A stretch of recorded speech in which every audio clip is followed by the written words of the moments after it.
Good morning, and welcome to the Hamilton Police Investigative Services Building. My name is Crystalie Ernst, and I'm the Public Information Officer for the Hamilton Police Service. Today, we will be providing you with an update on the increase in shootings in Hamilton over the past few weeks, and what the police are doing to address this issue. At this time, I would like to bring forward the Hamilton Service Police Chief Frank Bergen. Thank you very much, Crystalie, and really appreciate the opportunity to address what has been our experience over the last 2 weeks in the city of Hamilton. Surprisingly, we're at 22 shootings. That's numbers that we have not seen since 2019.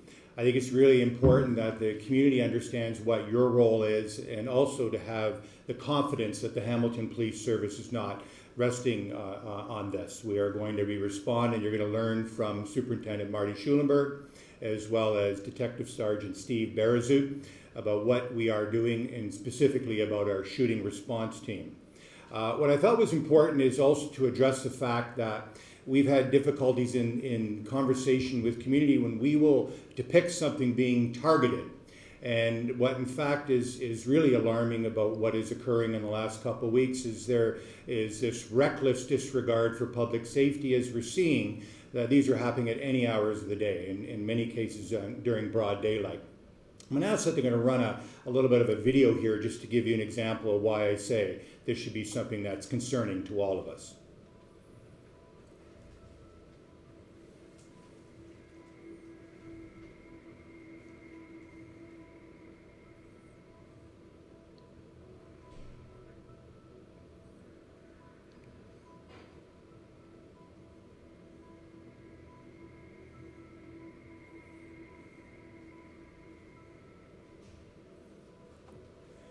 If that's not alarming, then I don't know what is. Moments before, these punks thought it was a good idea to target another gangster. What they did was, you saw a 5-year-old walking down that alleyway coming home from school. And that's expected of what we want a normal life to be. I can't help but think that's what Hamilton envisioned when they said this is a place to raise a child and to age gracefully. We should all be alarmed. It's not acceptable. We all have a role to play. I'm very confident that the role that the Hamilton Police has embarked on is an important first step, but we have to remind you that we need to do it together with our community. We need to be calling out this action. We need to be able to communicate to the police when we know that people are running around on our streets with guns. We know what they're doing in our homes, and what we're doing about it is we're going to speak up, and we're asking you to do that, because together, stronger, safer is how we're going to get out of this cycle. I'd like to call upon Crystalie now to take this back. Thank you, Chief Bergen. Now I'd like to bring forward Superintendent Martin Schulenberg of the Investigative Services Building to speak to us about what we are doing here at Hamilton Police and to talk about the shooting response team.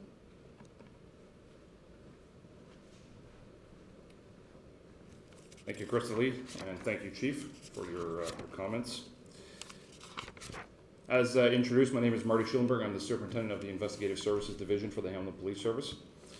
Shootings, whether they're targeted or not, whether there's a victim or not, are treated seriously by us, and we understand that they severely undermine the community's sense of safety. To address this, our service recently instituted permanently the shooting response team. This team's mission is to tackle incidents of reckless gunfire that result in serious injuries or endanger individuals and properties, which enhances safety in our community. Creating a dedicated shooting response team has allowed us to move from generalist to specialists in the investigations of shootings. This team works in collaboration with other units within the service, sharing information and resources. Investigating these crimes is often very labor intensive, and our investigators are frequently met with uncooperative or hesitant witnesses and victims, and there are many reasons for that.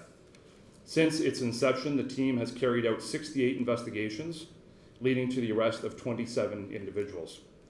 Of the 27 individuals arrested, 56% already had a prior weapons charge or incident that they were involved in.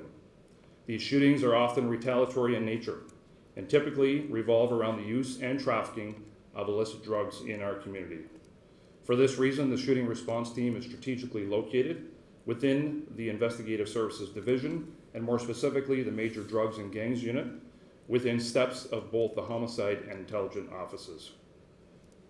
In 2024, as the Chief mentioned, we have had 22 shootings year to date. This level of violence in our community is unacceptable. We continue to request help from our community. We know that somebody knows something, and we're encouraging those individuals to come forward. The shooting response team is seeing results already because of an all-hands-on-deck approach. We know that those who are responsible for those shootings, we often know them in advance, and it's just a matter of time before we identify them. In each investigation, it is our goal to secure sufficient evidence to make an arrest before the retaliatory cycle continues. With the SRT, the shooting response team, in place, we can have more confidence that this is possible. Those involved in a shooting in Hamilton can expect us at their door. If you know something about a shooting in Hamilton, we implore you to come to our door. Together, we are stronger and safer. Turn it back over to Crystal Lee.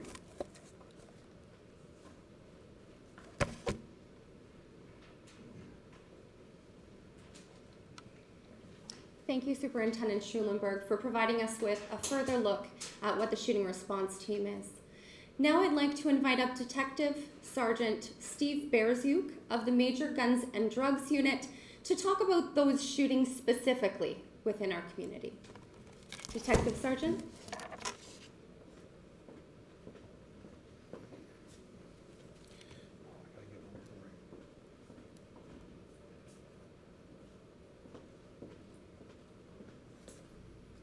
Good morning, everybody. Thank you. Since May 6th, our unit has investigated 6 shootings that have occurred at all hours of the day, including these disturbing brazen daylight shootings that you have witnessed over the last couple of weeks, one being specifically the video the Chief showed. Those videos, that video in particular, amongst others, are current active investigations in which we require the public's assistance.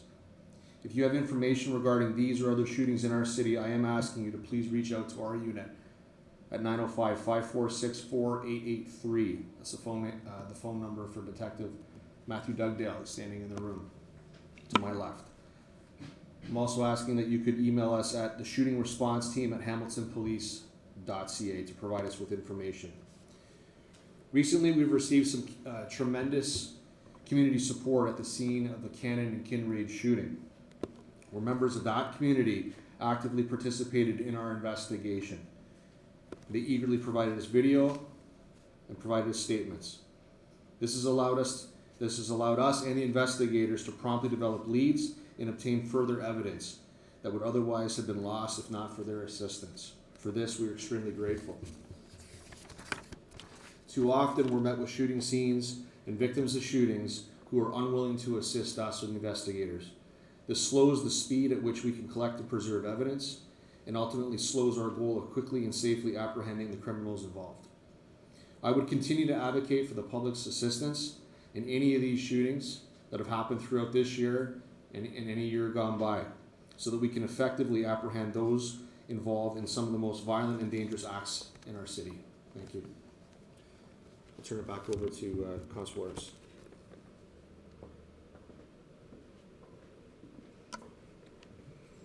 Thank you, Detective Sergeant Berzuk, for giving us a further look on what exactly is taking place within our community. I'd now like to welcome any questions that are within the room. I'd like to also speak to the community and say, if you do have a question, please comment below and we'd be happy to address any comment or concern within our community. Alternatively, you can always contact us at the Public Affairs Office within the Hamilton Police Service at 905-546-4901, or alternatively by email, publicaffairs@hamiltonpolice.ca. Now I'd like to open it up to members of the media. I'd ask that you have one question, one follow-up question, and then we would move forward to the next question.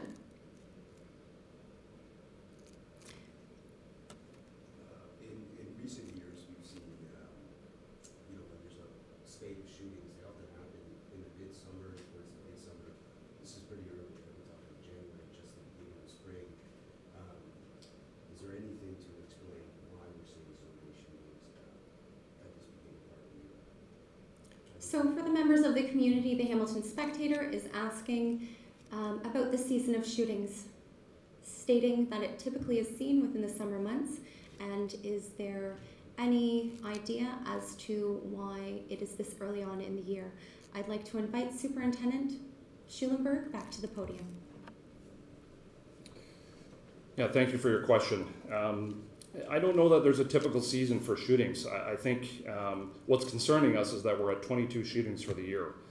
That is year to date far well and above what we've seen over the last number of years. In fact, the last time we had a number even approaching that was 2019.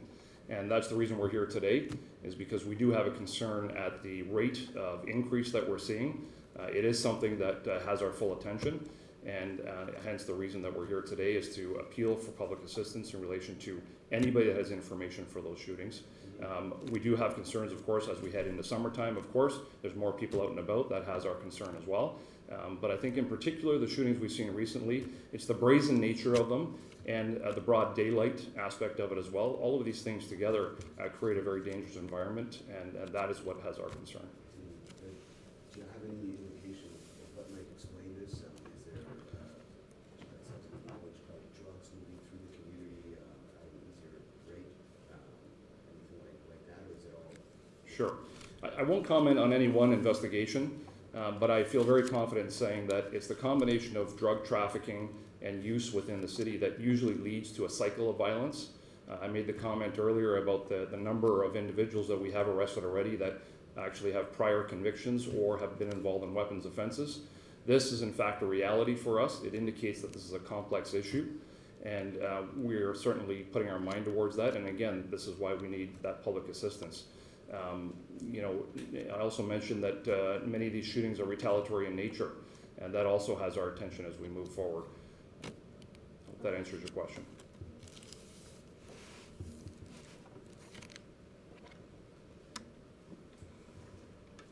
Okay, I'd like to turn it over here. Global News. Hi, yes, I guess my question would be for whoever is able to answer it. I know we were speaking with a former retired Toronto homicide detective who was saying that a lot of the problems are stemming from the court systems being backlogged and just overwhelmed. And like you see the people who are arrested with 8 counts of breach of probation. I'm just wondering if there's anything that Hamilton Police are maybe hoping for, the court system to address these issues and maybe make penalties stiffer for people who are caught doing these things. Thank you, Lisa Pileski, Global News. The question is, are we seeing that a repeat concern is within the court system, and have we seen this in the Hamilton Police Service?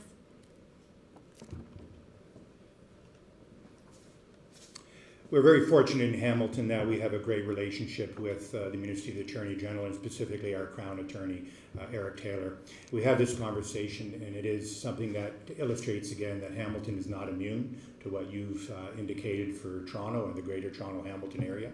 We too are victim to what is, I guess, arguably a loose bail system that we are seeing. And I can tell you at the level of the Ontario Association Chiefs of Police, it is a conversation that we are having with the ministry. It is incumbent upon us to put a case forward. You heard earlier, as Detective Sergeant Steve Berzuk has said as well, that we are painstakingly gathering the evidence, and that evidence includes the participation of our community in order to shore up a case to have success. But again, we have no control over putting a good case forward and a decision made to release people. What we are seeing is the pattern, and many times we are meeting people that we've already had many interactions with. And we also are working with our policing partners all across this province to make sure that we are aware of what is the cycle. We have a very robust relationship now, certainly with our rope squad from the province, but also in the energy that we are using for offender management and making it possible for us to have funds available to work with our policing partners in order to actually seek out people who are free in our community that are causing such havoc.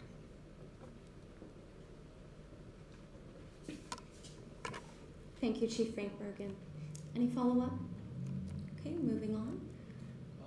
You mentioned that victims are generally uncooperative in these sorts of investigations. Can you kind of go more into why that is and what message you would have for the victims, for the witnesses who are reluctant to come forward and talk?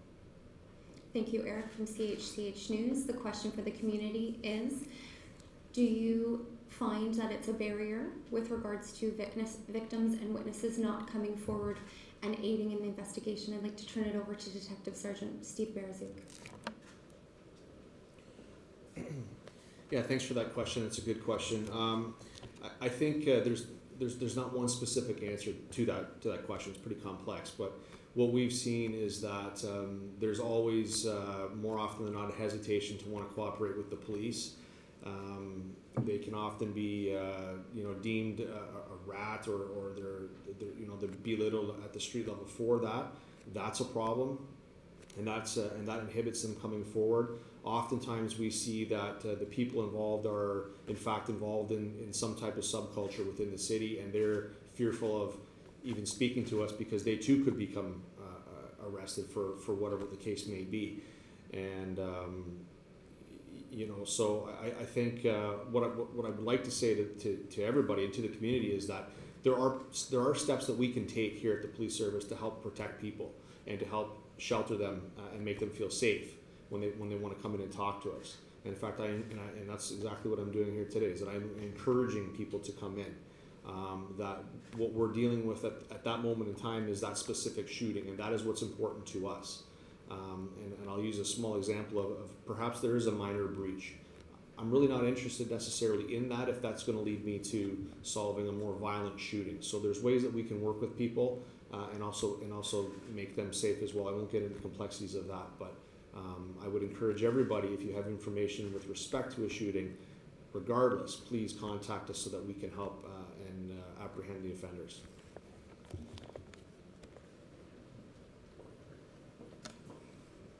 CHCH News, any follow-up? Any other questions for the room? The Spectator? Yeah, we had heard that some of these shootings were retaliatory, and we just used the word rat. So, curious, have you guys identified any particular gangs that have been involved in these shootings? Do we know if there's certain groups that are attacking each other and there's been multiple instances of it? For the members of the community, the Spectator is asking, are we finding that there are isolated groups, retaliatory in nature, linked to these shootings? Again, I'll turn it back over to Detective Sergeant Steve Berzuk.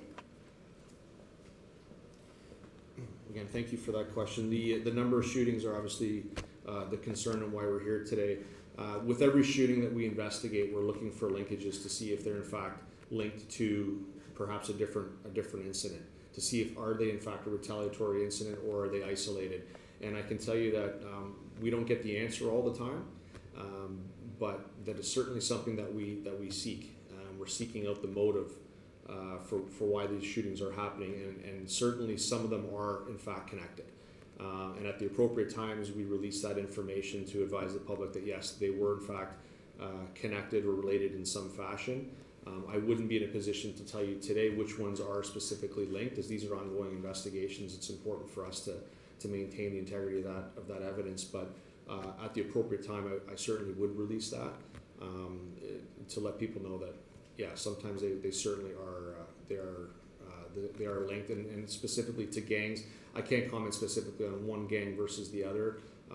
Again, we've heard information about drug subculture within the city, often fueling the shootings, and I would certainly agree with that statement and comment for certain.